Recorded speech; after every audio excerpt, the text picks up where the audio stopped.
In 1901, Walt Elias Disney was born in Chicago, though he would carry virtually no memories of the city that birthed him. At age 4, his father Elias decided Chicago had become too dangerous after 2 local boys killed a policeman in a robbery gone wrong. The neighborhood that had seemed promising would later become the headquarters of notorious gangster Al Capone. Seeking safer surroundings, Elias moved his family to Marceline, Missouri, a small frontier railroad town 100 miles northeast of Kansas City.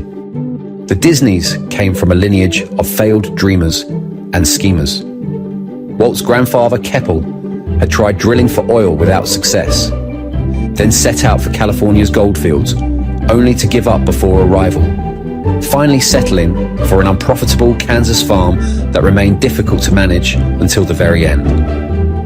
Elias seemed destined to repeat this pattern. He bought a small farm in Marceline and worked it hard, making his sons help with all household tasks. Every venture he undertook ended in failure, creating a complex duality in his character. His determination to avoid his father's fate made him extremely diligent and hardworking. But repeated failures despite this diligence left him bitter and angry. Elias was a severe man, described as nearly humorless. Deeply religious, he believed in an old-school approach to parenting that involved corporal punishment, beating his children with a switch, the wooden handle of his hammer, or his bare hands.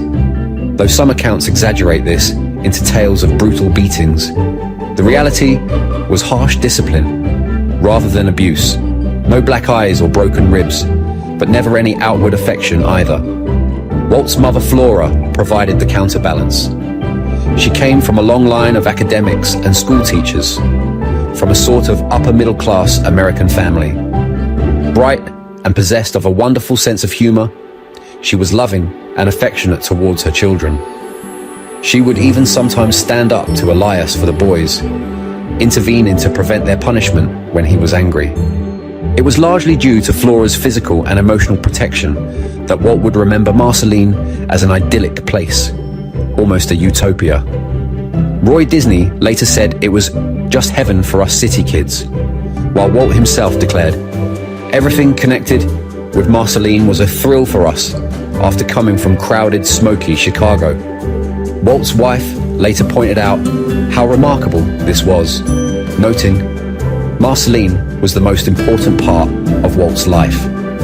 He didn't live there very long. He lived in Chicago and Kansas City much longer. But there was something about that farm that was very important to him."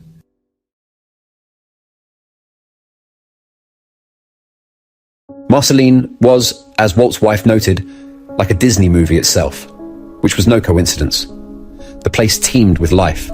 Farms, gardens, and groves provided fruits and vegetables, while streams and forests harbored all manner of woodland creatures: foxes, rabbits, squirrels, opossums, and raccoons.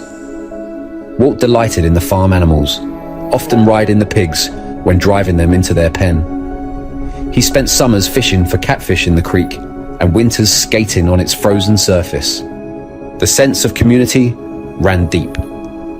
Neighbors would help each other mend fences, and during harvest time, they would sleep in the Disney's front yard for a week while the women cooked together and the men worked the fields with Elias and the boys.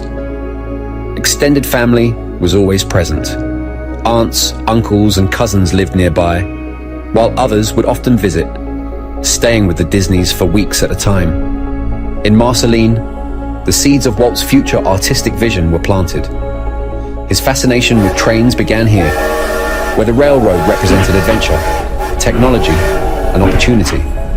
Like Thomas Edison before him, he would take a job selling treats to passengers, earning pocket money while feeding his imagination. These trains would later feature prominently in his films, theme parks, and personal obsessions. Another influential figure was his Uncle Ed, considered by most to be dim-witted or even mentally handicapped. To young Walt, however, Ed was simply a kid who never grew up, maintaining an infectious enthusiasm and love of adventure. Uncle Ed would take Walt on excursions, playing games, exploring nature, flagging down trains, and catching rides to neighboring towns. This Peter Pan-like figure would later inspire Walt's storytelling about eternal youth and adventure. The farm itself might have been idyllic, but it wasn't profitable. When Elias came down with either typhoid or diphtheria in 1911, leaving him unable to work, the family was forced to leave Marceline for Kansas City.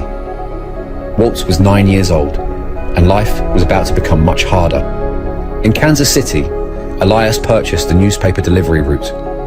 His two oldest sons, Herbert and Raymond, were already adults and had left home, but Walt and his older brother Roy remained to work the route. For the next 6 years, Walt would wake at 4:30 every morning to deliver papers, even in the freezing winter.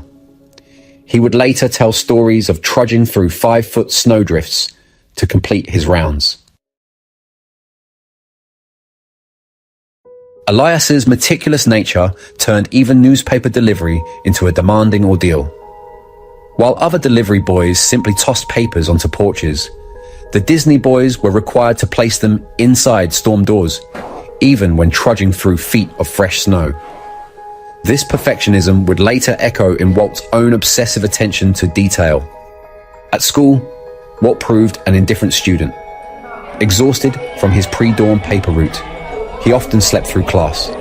Even when awake, he showed little interest in studies, preferring to draw and doodle rather than pay attention. However, he found his element in performance, forming a partnership with Walt Pfeiffer at Benton Grammar School. The two, dubbing themselves the Two Bad Walters, created shows, stunts, and jokes, essentially running their own vaudeville act. His entrepreneurial spirit emerged early. He set up a tent circus for neighborhood children, charging a dime for admission, until his mother discovered he was charging and made him refund everyone's money. He constantly devised schemes to sell newspapers on the side and create additional income streams. However, whenever Elias discovered these side hustles, he would confiscate all of Walt's pocket money. The tension between father and son reached its breaking point when Walt was 14. While helping Elias work on the roof, Walt failed to execute one of his father's commands quickly enough. Elias ordered Walt to the basement for punishment, but this time Roy, home for a visit, pulled his younger brother aside and whispered, "Don't take this anymore. You're bigger than him. Don't let him do that to you." When Elias came down to the basement, hammer handle raised, Walt grabbed his father's hand. When Elias raised his other hand, Walt caught that one too. In the ensuing struggle, Elias suddenly realized his son had indeed grown stronger than him. He broke down crying and never attempted to hit Walt again. Throughout these difficult years, Flora continued to shine as Walt's protector and supporter. Like Edison's mother, who educated him, or Napoleon's mother, who drove his ambitions, Flora Disney proved instrumental in nurturing Walt's creative spirit.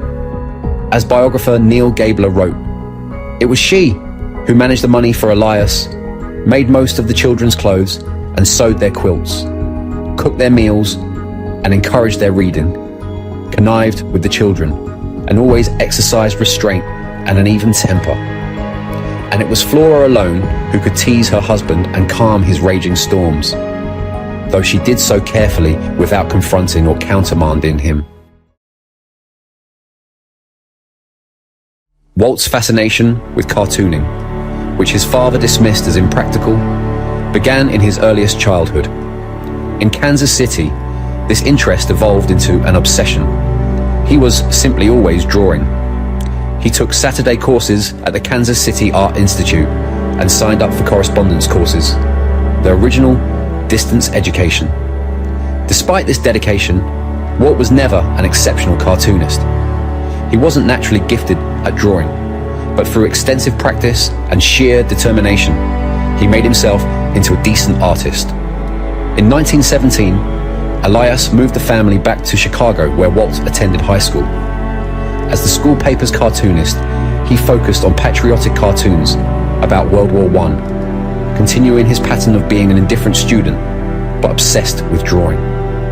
He would often skip school to visit the Chicago Art Institute or hang around the offices of the Chicago Tribune. The family's return to Chicago was prompted by Elias's interest in the Oswald factory, which produced jellies. The business was struggling, so Elias decided to become personally involved. Walt worked there one summer before quitting to become a substitute mail carrier, a job that nearly ended his life before it truly began. A mail bomb injured 30 and killed 4 in his post office, including a man working just 2 desks away. Walt was covered in debris, but survived what was likely an attack by either organized crime or radical anarchists. During his senior year, Walt decided to leave high school altogether. He attempted to join the army to fight in World War I by forging his birth certificate, but was caught and rejected.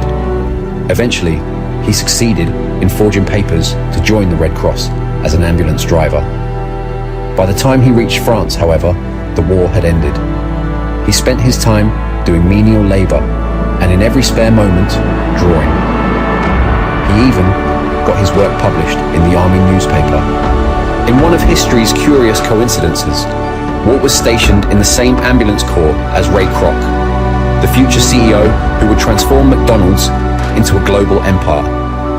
According to some accounts, Kroc remembered that the other men found Walt strange because he would stay behind drawing while they ventured into French towns to meet girls. In 1919, Walt returned to the United States to find his father had secured him a job paying $25 a week at the Oswald factory, a good salary for the time. Elias was flabbergasted when Walt rejected it, holding out instead for work as an artist. "He never understood me," Walt later said. "He thought I was a black sheep. This nonsense of drawing pictures." He said, "Walter, you're going to make a career of that, are you?" Walt's first real opportunity came through his brother Roy, who recommended him for an apprenticeship at Pesman Rubin Commercial Art Company. At just 17, Walt was thrilled to gain full-time employment as an artist. Though he was laid off during a financial downturn, it wasn't due to poor performance. His colleagues remembered him as a solid artist and an extremely hard worker who completed tasks quickly and well. The most significant outcome of this job was meeting Ub Iwerks, a remarkably gifted cartoonist. The two formed an immediate partnership that played to their complementary strengths. Ub possessed the artistic talent Walt could only dream of, but was shy and socially awkward. Walt, while a decent artist, was charming, extroverted, and a natural salesman. Together, they started their own company, selling basic illustrations to Kansas City businesses. Despite some initial success, they were still just teenagers. When they saw a job advertisement for a cartoonist at the Kansas City Slide Company, Ub suggested Walt take it to provide steady income while he maintained their business. However, Ub's limited business acumen led to the company's closure, and he soon joined Walt at the Slide Company. This marked Walt's introduction to moving pictures, and he was instantly captivated. "The trick of making things move on film is what got me," he would later recall. As biographer Gabler noted, Walt Disney seldom dabbled. Everyone who knew him remarked on his intensity. When something intrigued him, he focused himself entirely, as if it were the only thing that mattered. Animation became his new obsession. Not content with just learning animation at work, Walt transformed his parents' garage into an experimental studio. He set up cameras and animation equipment, spending endless nights exploring different techniques. Roy recalled, "When he'd come home, and long after everybody else was in bed, Walt was out there still puttering away, working away, experimenting, trying this and that, drawing and so on." The timing was crucial. Animated cartoons were barely 20 years old. There were no college degrees in animation. It was the Wild West of entertainment. At the slide company, they used cutout cartoons, the standard method, but Walt became fascinated with cell animation, a new technique using overlapping layers of illustrations on celluloid sheets. This allowed animators to keep backgrounds and static elements constant while only redrawing moving portions, potentially revolutionizing the process. Walt's obsession with cell animation drove him to experiment constantly, talk to experienced animators, attend Art Institute classes, and devour library books on the technique. He began producing cartoons for Kansas City's biggest theater, the Newman Theater. These Newman laughograms often adapted old fables and fairy tales, while giving life to inanimate objects, like a jumping plant that eerily foreshadowed Pixar's famous lamp decades later. Though the 1 to 2 minute shorts were commercial failures, they made Walt a minor celebrity in Kansas City. He discovered he loved the attention, thriving on audience response. Soon, he dreamed of making longer 7-minute cartoons. He rented a small shack just 18 steps up from his day job at what was now called the Kansas City Film Ad Company. His employers didn't mind his side projects, and Walt's natural gift for inspiration led upcoming animators to work for him for free, drawn by the chance to learn cell animation. Eventually, Walt went all in on his new venture, convincing Ub to join him again in building a full studio. With his brothers recently departed from Kansas City, Walt turned Laugh-O-Gram Studios into a surrogate family. The young, unmarried staff worked from 9 a.m. until midnight, experimenting, playing pranks, and pursuing their craft. When asked if they were making good money, Walt replied, "Frankly, no, but we're having fun." Walt's poor financial management soon pushed Laugh-O-Gram Studios to the brink of bankruptcy. In a desperate move, he attempted a more ambitious project, a 7-minute film combining live action with animation called Alice's Wonderland. While inspired by Lewis Carroll's famous novel, this bore no resemblance to Disney's later Alice in Wonderland. Instead, it followed a real little girl entering a magical animated world. The company was literally crumbling as Walt tried to complete the project. Animators departed one by one. They were evicted from their offices, and even his faithful friend Ub eventually quit. Walt finished the film largely alone, doing most of the animation himself. While others had combined live action and animation before, Walt's approach was revolutionary. Rather than inserting small cartoon elements into live action, he placed a live actress within a predominantly animated world. This innovation, however, couldn't save the company. Walt's financial situation became desperate. Though not extravagant with money, he survived on canned beans, had been evicted from his home, and showered weekly at the train station. The fundamental problem was insufficient revenue. Kansas City simply couldn't support the costs of producing such complex animations, and Walt lacked the connections for broader distribution. Despite the company's failure, Walt maintained his characteristic optimism. "I had no recollection of ever being unhappy in my life," he would later say. "I was happy all the time. I was excited. I was doing things." Yet he also admitted being crushed and heartbroken by this first bankruptcy at age 21. This duality typified Walt's resilience. Setbacks might devastate him briefly, but within days his natural buoyancy would reassert itself. Deciding he needed a fresh start, Walt debated between New York and Los Angeles. He chose Los Angeles, partly because Roy had moved there to recover from tuberculosis, but he was so broke he couldn't afford a train ticket. Undaunted, Walt bought a camera on loan and went door to door in Kansas City's wealthiest neighborhoods, offering to film people's children. This clever hustle raised enough money in just weeks to pay for the camera and his train ticket to LA. When Walt boarded that train, he said he felt free and happy, as if he were lit up inside by incandescent lights.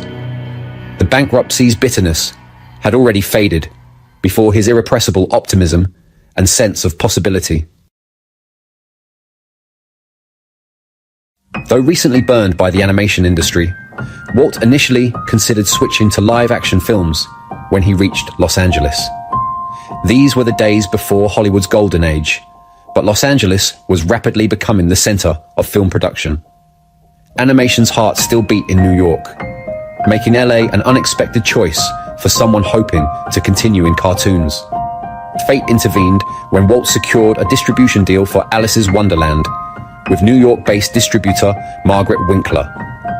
This led to the 1923 formation of the Disney Brothers Cartoon Studio, the seed that would grow into the Walt Disney Company. The studio began by producing more episodes of the Alice series, which found modest success.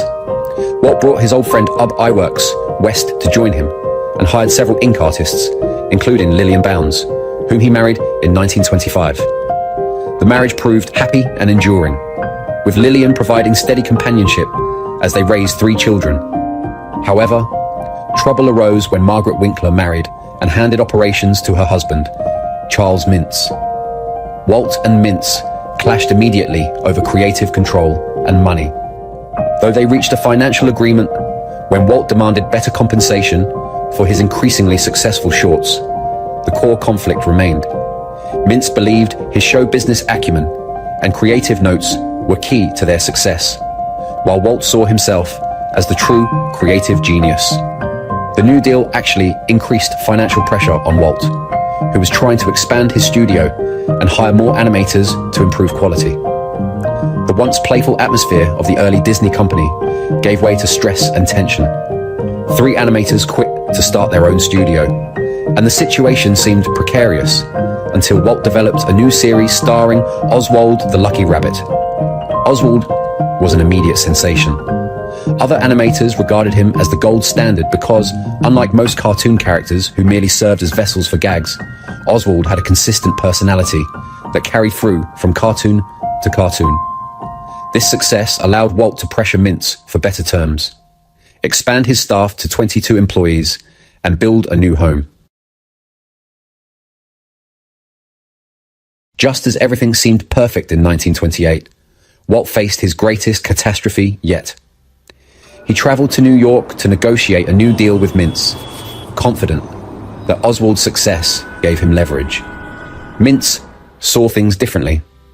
Since he had negotiated the national distribution deal with Universal Studios and owned the intellectual property rights to Oswald through careful contract work, Mintz believed Walt was merely a dispensable middleman.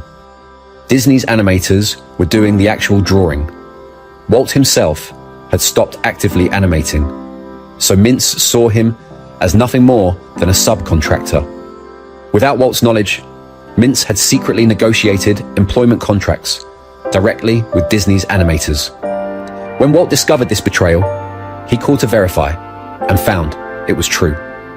The meeting in New York became an ambush. Not only did Walt fail to get his new deal, but he essentially lost his character, company, and employees in one devastating blow. Mintz treated him rudely, dismissing him as a nobody. According to Ub Iwerks, this was one of the absolute low points in Walt's life. Usually, Walt was very enthusiastic and bubbling and bouncing, no matter what happened, Ub recalled. But he had met a stone wall in the east. On the train ride home, Walt's wife Lillian described him as a roaring lion, fuming about his treacherous crew and Mintz's betrayal. But even in his anger, Walt channeled his emotions into creativity, sketching ideas for a new character to replace Oswald. While the commonly told version suggests Mickey Mouse emerged fully formed during this train ride, Ub Iwerks later revealed that the character evolved through brainstorming sessions between Walt, Roy, and himself. Walt drew some initial Mickey prototypes, but they weren't particularly good. It was Ub who sketched what would become Mickey's first recognizable form. However, everyone, including Ub, agreed that Mickey was truly Walt's creation. He conceived the concept, developed the personality, and as they said, gave Mickey his soul. The creation of Mickey Mouse took place under almost conspiratorial conditions. With only Walt, Roy, and 3 loyal animators, including Ub, remaining, they worked in the same building as the traitors, who were finishing their contracts on existing projects. faithful few developed Mickey in secret, literally working behind a black curtain to prevent their idea from being stolen. They would work on contracted projects during the day, then stay late into the night to bring Mickey to life. Their first Mickey Mouse animated short, Plain Crazy, showed promise. Test audiences enjoyed it, and distributors expressed interest, but all declined to take it. Their hesitation stemmed largely from Walt's recent falling out with Mintz and the impending departure of his animation team. The legal complications and uncertain future made potential partners nervous. During one screening, sensing another rejection coming, Walt made an impulsive declaration that would change animation history. We're going to make it with sound. The executive's interest was piqued, though people were skeptical about sound cartoons. One executive voiced a common doubt. Drawings are not vocal. Why should a voice come out of a cartoon character? The technical challenges were immense. Sound films were just emerging, and synchronization was crucial. Even a fraction of a second's misalignment could ruin the effect. This challenge was even greater with animation, where every movement had to match perfectly with the soundtrack. But Walt, characteristically undaunted by technical hurdles, convinced his small, dedicated team to tackle this new frontier. The team's enthusiasm for innovation helped overcome their exhaustion from working late nights. When young animator Les Clark developed an ingenious method for syncing recorded sound and animation frame by frame, it seemed they'd cleared their biggest obstacle. However, they soon faced another challenge: synchronizing the music.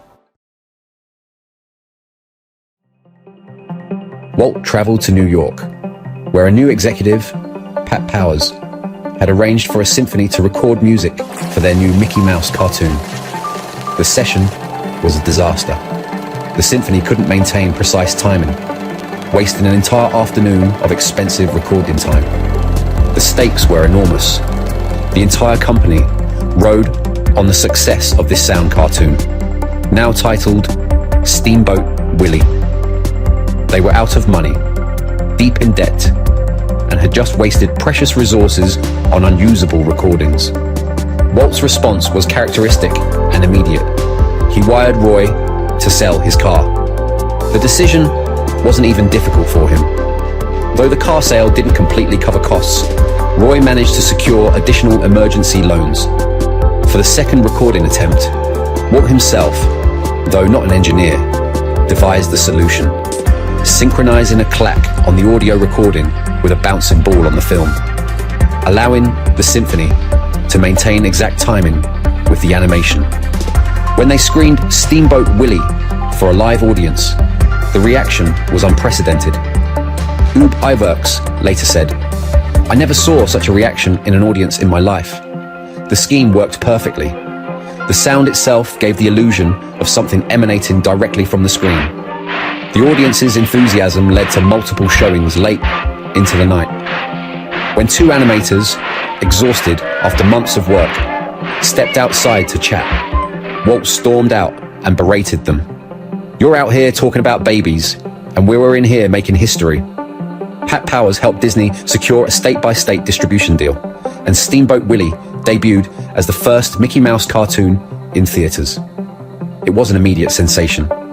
Over the next 2 years, Disney and his animators produced a steady stream of Mickey Mouse cartoons and launched a new series of sound animated shorts called Silly Symphonies. For the first time, Walt experienced sustained success.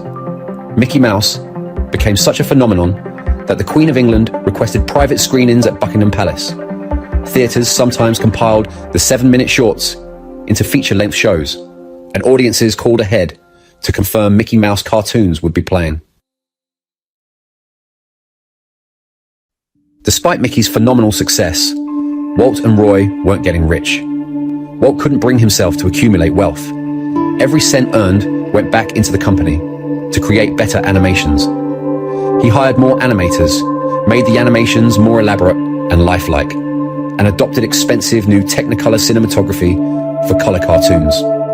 Roy, managing the finances, grew increasingly exasperated. "We've got to quit spending money on these films, or we're going to go broke," he complained. Walt continually, and without letting up in the least, always strives for something that has not been done. That sort of policy, of course, is always costly. Their financial struggles weren't just due to Walt's perfectionism. He had signed an unfavorable deal with Pat Powers that gave the executive a disproportionate share of the income. Worse, Powers refused to open his books, leading the Disney brothers to suspect they weren't receiving their fair share of earnings.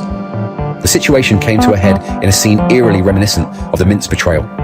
Powers attempted to steal the company from Disney, hiring away his animators, including Iwerks. Powers' reasoning mirrored Mintz's. He handled the business and distribution. Iwerks drew Mickey Mouse, so why pay Walt Disney? The betrayal hit Walt hard, especially losing Iwerks, his faithful friend from the beginning. Had grown tired of living in Walt's shadow, sharing Powers' view of his own importance as Mickey's actual animator. However, just as Steve Jobs would later prove more vital to Apple's success than Steve Wozniak's technical genius, Walt's vision proved more crucial than Iwerks' artistic talent. The new company formed by Powers and Iwerks never approached Disney and Mickey's popularity. While the mass exodus that characterized the Mintz betrayal didn't repeat, losing Iwerks devastated Walt personally. The emotional toll of Iwerks' departure, combined with his wife's miscarriage and mounting work pressure, led Walt to suffer a mental breakdown in 1931. This marked one of the darkest episodes of his life. Recognizing his need to recover, he took an unprecedented 3-month vacation to Panama and Cuba with his wife, completely disconnecting from work. The break proved transformative. He returned energized and ready to enter what would become his most productive period. Success followed quickly. In 1932, Walt won his first Oscar for a short cartoon called Flowers and Trees. He claimed another in 1933 for The Three Little Pigs, which marked a crucial evolution in animation storytelling. While most cartoons of the era were simply series of gags, Three Little Pigs featured a meaningful story and characters audiences could identify with. Its musical elements became hits, and the film's success proved addictive to Walt. Inspired by this triumph, Walt made a momentous decision in 1934. Disney Studios would create the world's first feature-length animated film. With approximately 200 employees, they began work on Snow White. Like Steve Jobs abandoning the successful Apple II to pursue the Macintosh, Walt's attention shifted away from Mickey Mouse, the character that made him famous, to focus entirely on this new venture. The production of Snow White tested every limit. Walt predicted it would cost $250,000. Instead, they borrowed that amount from Bank of America, then needed $650,000 more the next year, and another $650,000 the year after. When they requested an additional $327,000, Bank of America finally sent Representative Rosenberg to investigate what was happening with their money. Rosenberg attended a screening of the unfinished film. Some scenes were still sketches, and sat in complete silence. The taciturn banker left without a word, causing Walt to panic and chase him to his car, explaining how much better it would flow when completed. Just before driving away, Rosenberg finally spoke. "That thing is going to make you a hat full of money." From that moment, Disney's relationship with Bank of America was secured. They would write whatever checks the studio needed. The film's escalating costs were matched by endless delays, largely due to Walt's perfectionism. Though no longer an active animator, he demanded excellence in every frame, driving his artists to distraction. Like Steve Jobs, he couldn't always articulate exactly what he wanted changed, but insisted on improvements until each scene met his exacting standards. This perfectionism proved both frustrating and inspiring. While it exhausted his animators, it pushed them to achieve things they hadn't imagined possible. As their December 21st, 1937 release date approached, the studio transformed into a 24/7 operation. Animators worked in 8-hour shifts around the clock, with later shifts filling in animations begun by earlier teams. Walt's perfectionism had delayed them so severely that this frantic pace became necessary. Despite his resistance, he was finally forced to approve some scenes he didn't completely love to meet the deadline. By the end, Snow White had taken years longer than anticipated, and costs had spiraled from $250,000 to more than $1.5 million. Everything hung on its success. If it failed, not just the Disney company, but Walt and Roy personally would be in debt for life. The premiere exceeded their highest hopes. The audience response was unprecedented.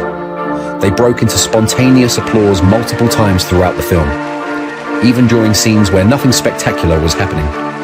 Simply amazed by the technical brilliance of the animation. The film was so ahead of its time that Disney animations wouldn't match its technical quality for decades. Not until the 1980s or even 1990s would the studio consistently achieve comparable animation. Snow White became the biggest hit the world had ever seen, earning more than $6 million in just the first 6 months, making it not just the highest grossing animated film, but the highest grossing feature film of any kind. Theatres required reservations 3 weeks in advance, even for weekday matinees. The film's cultural impact was global, particularly in Europe, making it arguably the most culturally significant movie of all time. Snow White's success transformed Disney Studios completely. The company moved to a new office on Hyperion Street that revolutionized workplace design, essentially creating Google's campus culture 60 years before Google. The studio featured multicolored bricks and various woods to create a friendly atmosphere, beautiful grounds with trees and walkways, a gym, barbershop, ping pong tables, and softball fields. Most remarkably, it offered what might be the greatest company perk in history. Employees could sunbathe nude on the studio roof. The environment attracted the best talent in animation. Disney Studios became the industry's mecca, far outstripping any competitors. The late 1930s represented a golden age for employees. Los Angeles was still booming, but not yet choked with traffic. Hollywood was taking off. Car ownership was becoming ubiquitous, and the United States was emerging as a superpower. Disney employees could afford beautiful houses, and the perfect weather complemented their sense that anything was possible. The work culture resembled a giant fraternity party. Staff played practical jokes, day drank, formed romantic relationships, and played games while maintaining their creative output. But it wasn't just play. Disney emphasized education and craft development, bringing in expert animators to teach new techniques. This combination of fun and serious skill development typified great innovative environments. However, this creative paradise proved short-lived. Disney's next two films, Pinocchio and Fantasia, struggled. World War II's outbreak eliminated European ticket sales, dealing a major blow. While critics didn't hate Pinocchio, it failed to meet Snow White's standards. Fantasia received mixed reviews. Some loved its ambitious combination of animation and classical music. Others hated it. Though it would later be recognized as Disney's most ambitious film, it lost money initially. Financial difficulties led to belt tightening, pay cuts, and layoffs. Simultaneously, resentment grew over changes in the studio's culture. Walt, now 39 with 2 daughters, was trying to standardize production processes to create multiple films simultaneously with over 1,000 employees. The fraternal atmosphere gave way to assembly line efficiency, requiring everyone to simply play their assigned role. These tensions erupted into a devastating labor dispute in 1941. Animators formed a picket line that lasted 5 weeks, protesting both the work environment changes and financial cutbacks. The National Labor Relations Board eventually forced Walt into a compromise with labor leaders, but the damage was done. The studio's workforce dropped from 1,200 to 694 employees. Some cuts were necessary cost-saving measures, but many were clearly retribution for striking. The dispute wounded Walt deeply, transforming his personality. Employees noted he became more churlish, angry, and distant, losing his characteristic cheerfulness and optimism. He grew vindictive toward those who crossed him. Walt and Roy blamed the entire conflict on communist infiltrators, with Walt declaring, "We never had any troubles until the commies moved in." Roy agreed. Money was never the basic problem in this thing as much as communism. While easy to dismiss these concerns from our modern perspective, the context was crucial. America was still in the Great Depression. People were disillusioned with capitalism, and communism had a strong presence in the United States, particularly in the labor movement of the 1930s and 40s. Walt and Roy were correct that many strike organizers had communist connections, but they wrongly dismissed legitimate grievances about working conditions and management changes.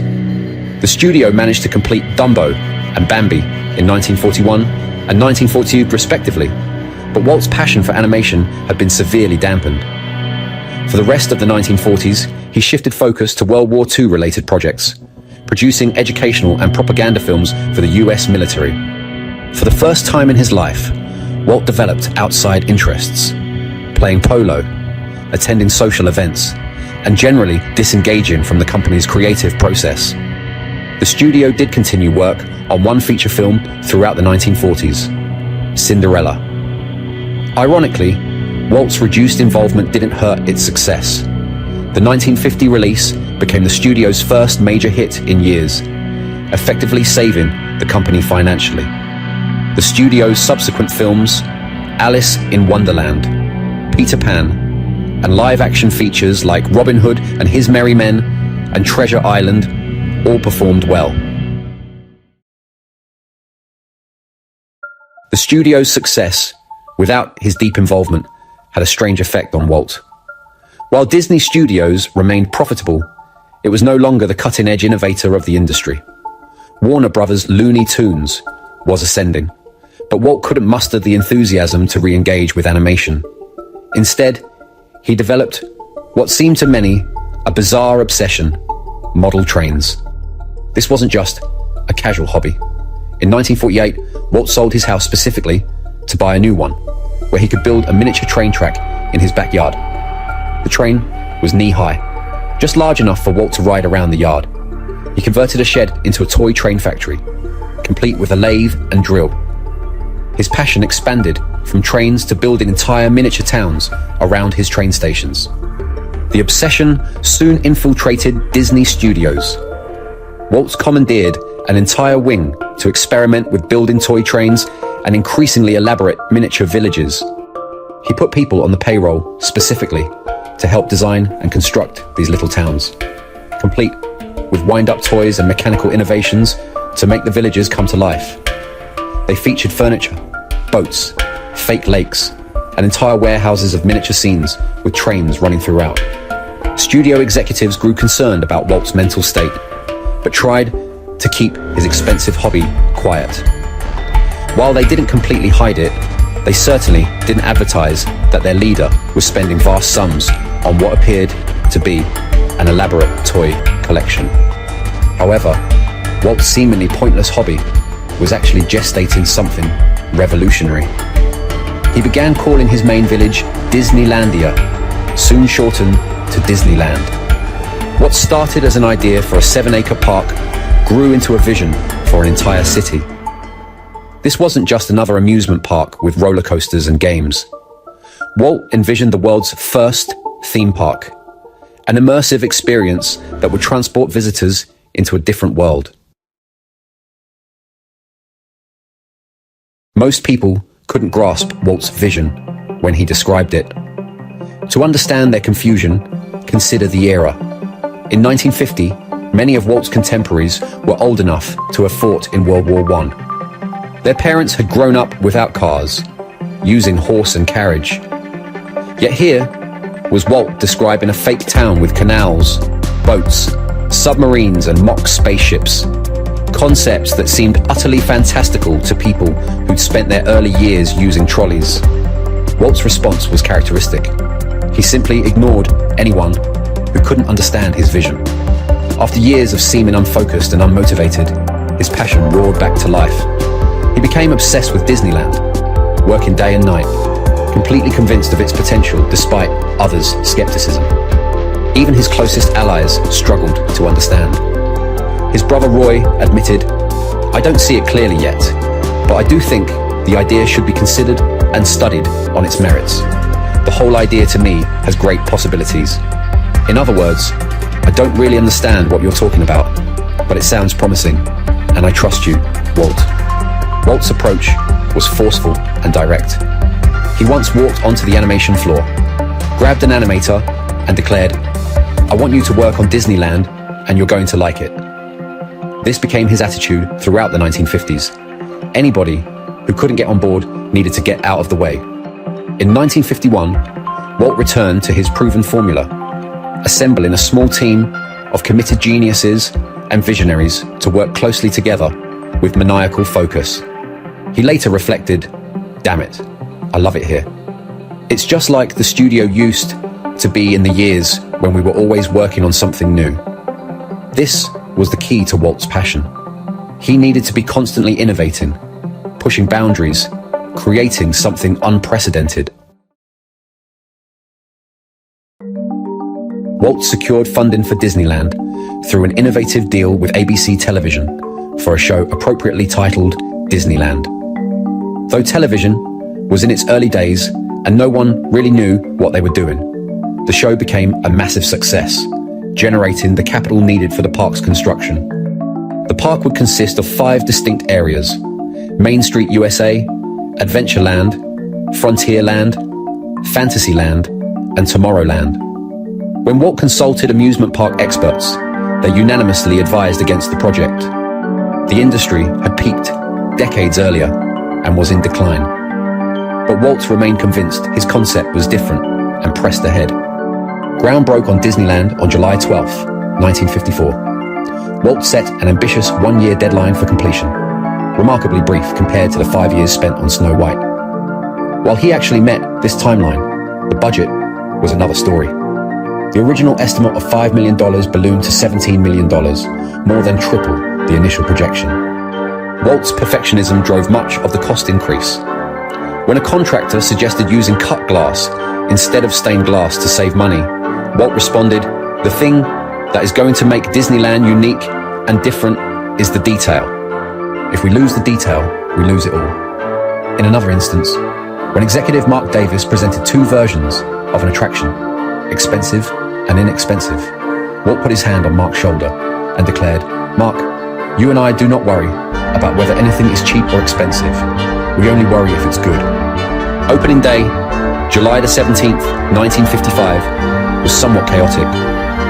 Counterfeit tickets flooded the park. While 15,000 tickets were sold, an estimated 28,000 people entered. The asphalt on Main Street became so hot that women's high heels stuck in it. In one memorable incident, Walt himself was stopped by a security guard from accessing a restricted area. When Walt identified himself, the guard replied, "I'm not so sure," prompting Walt to threaten to punch him in the face. Despite opening day chaos, visitors were immediately enchanted. As biographer Neil Gabler explained, while most amusement parks were like Warner Brothers cartoons, noisy, chaotic, bombastic, subversive, where social rules didn't apply, Walt created the opposite. Instead of freedom, Disneyland offered control and order, providing what Gabler called an architecture of reassurance. This was achieved through careful design. Buildings were built at roughly 80% of normal size, though the ratio varied, making everything seem slightly toy-like, friendly, and approachable, rather than intimidating. The effect created a sense of comfort and safety, while still maintaining wonder through castles, spaceships, and other fantastic elements. Critics immediately recognized something revolutionary. One reporter noted that Disneyland was less an amusement park than a state of mind. The New York Times praised how Mr. Disney has tastefully combined some of the pleasantest things of yesterday with the fantasy and dreams of tomorrow. On opening night, as fireworks exploded overhead, Walt's daughter Diane observed she had never seen a happier man than Walt Disney on that night. The park suited Walt's perfectionist nature better than animation. Unlike films, which were finished products that couldn't be changed after release, Disneyland could be continuously refined.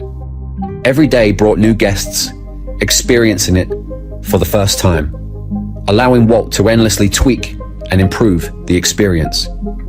He practically lived at the park, constantly looking for things to update or perfect. Financially, Disneyland exceeded all expectations. Despite tripling its budget to $17 million, it brought in $24.5 million in its first full year of operation. By 1960, Disneyland accounted for 21% of Disney Company revenue, while movies made up 38%, television 28%, and merchandise 13%. But true to form, Walt couldn't rest on his success. By 1959, he began considering a new park, and by 1963, this idea consumed him. Two factors drove this decision. First, the vast majority of Disneyland's visitors came from the western United States, mostly California, while most Americans lived east of the Mississippi. Second, Walt had grown frustrated with Disneyland's surroundings. Developers and speculators had bought up land around Disneyland, erecting hotels, restaurants, and housing with gaudy lights and architecture that Walt found offensive. This development also drove up land prices, making park expansion costly. For someone who needed to control every aspect of the guest experience, watching visitors drive past ugly developments and stay in unapproved hotels was painful. But Walt's new vision went far beyond just another theme park.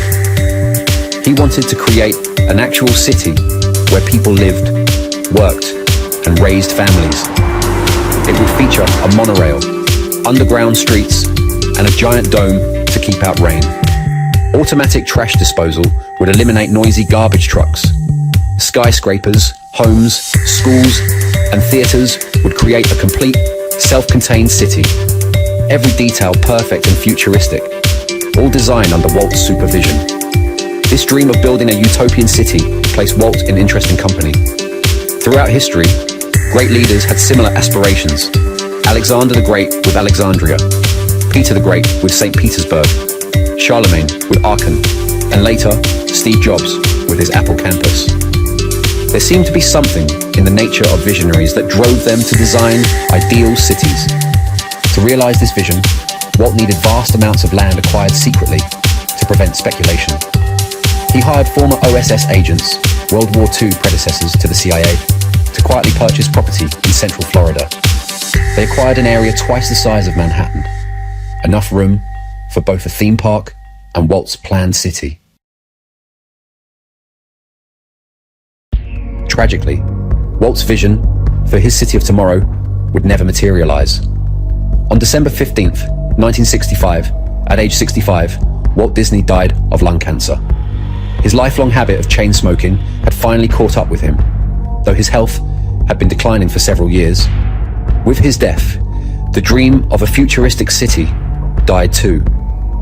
As one writer noted, Walt was the last line of defense against reality. After his passing, that bold vision was replaced by mere practicality.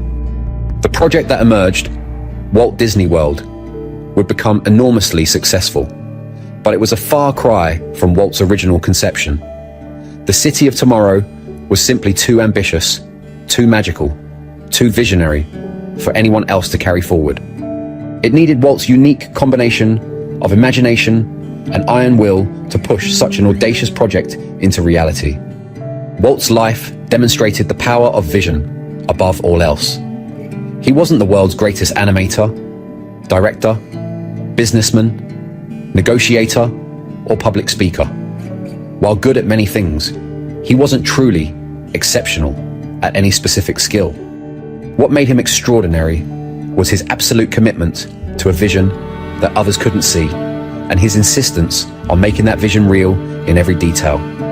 As he himself said, "I never chased the money, I always chased the magic." His addiction wasn't to wealth or power, but to that moment when he could show someone something incredible, and see the wonder in their eyes. He transformed not just animation, theme parks and entertainment, but the very nature of American imagination. Perhaps the most tantalizing question is what might have been if Walt had lived another decade. Could he have realized his dream of a futuristic city?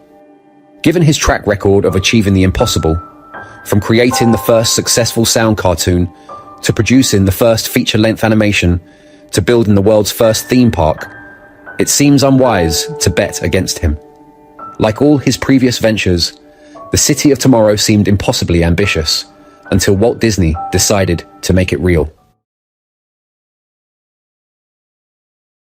Walt Disney's impact resonates far beyond the company that bears his name. More than any other individual, he shaped popular culture over the past 75 years.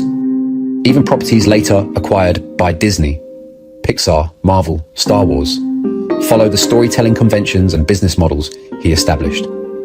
His style of optimistic storytelling, his hero's journey framework, and his approach to creative development continue to influence modern media. His success stemmed from several key attributes. First was his unshakable optimism. Though he could experience depression or anger when setbacks occurred, he always bounced back quickly, typically within days. This resilience proved crucial as he hit rock bottom and had to start over multiple times in his career. His charm was legendary, particularly his ability to focus completely on whoever he was speaking with.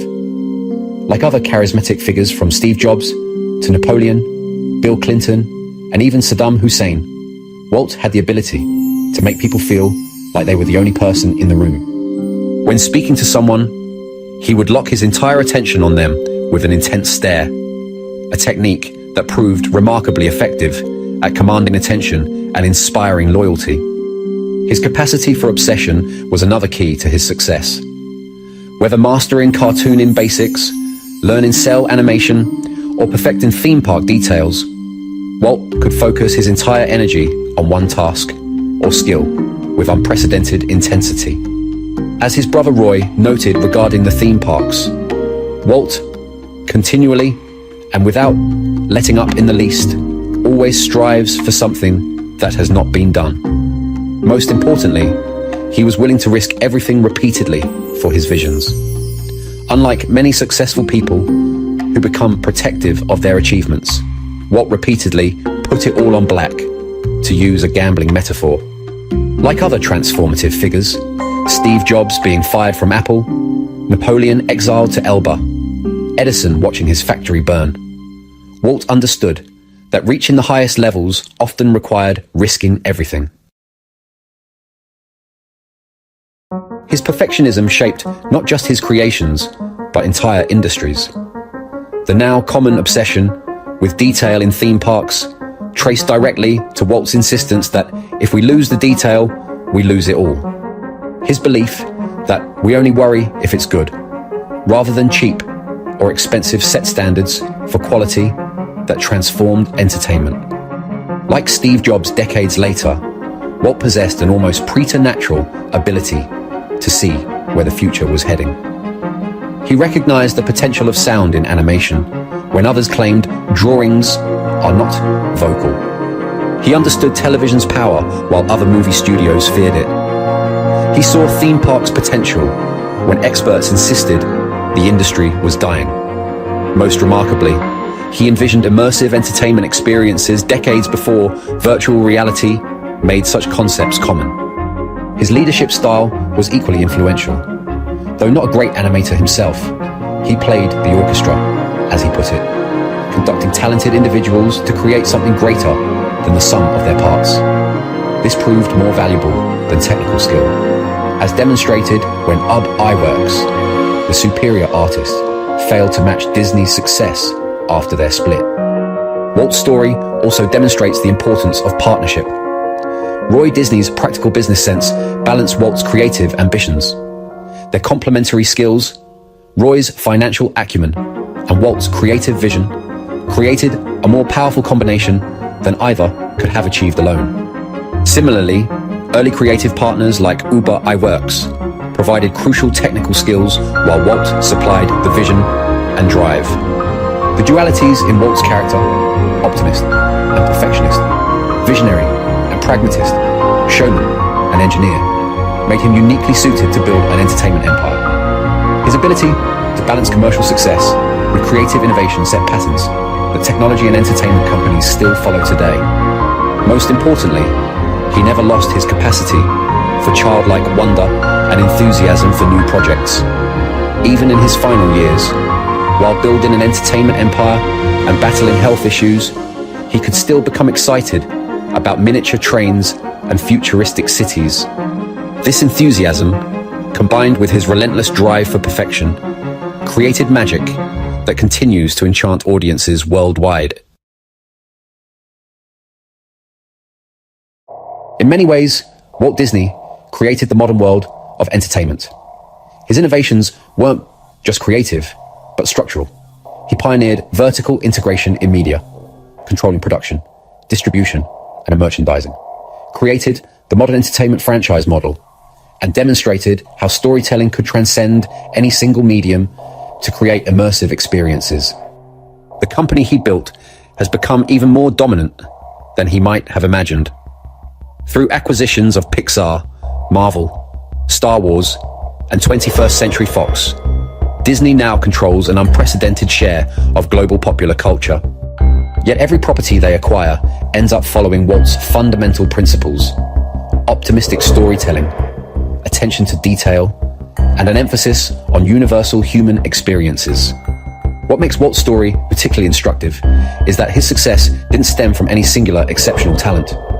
He was, by his own admission, not the best animator, businessman, or showman. Instead, his greatness came from his ability to combine multiple strengths: vision, persistence, charm, obsession with quality, with an unwavering belief in his ideas.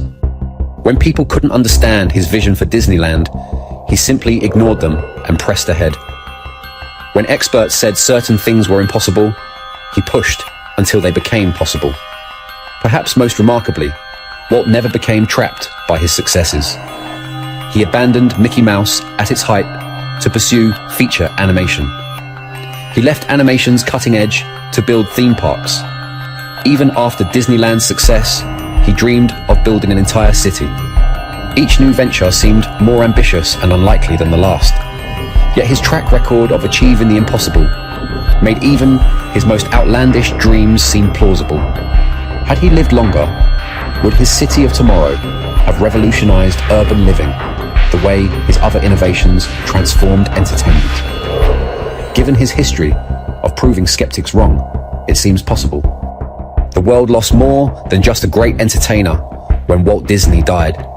It lost one of its great dreamers, a man who had an unmatched ability to make the impossible real. His influence extends into the very nature of creativity and innovation. Disney's oft-repeated phrase, "I never chase the money, I always chase the magic," encapsulates a philosophy that has inspired generations of creators. His ability to balance commercial success with uncompromising artistic vision created a template that later visionaries like Steve Jobs would follow.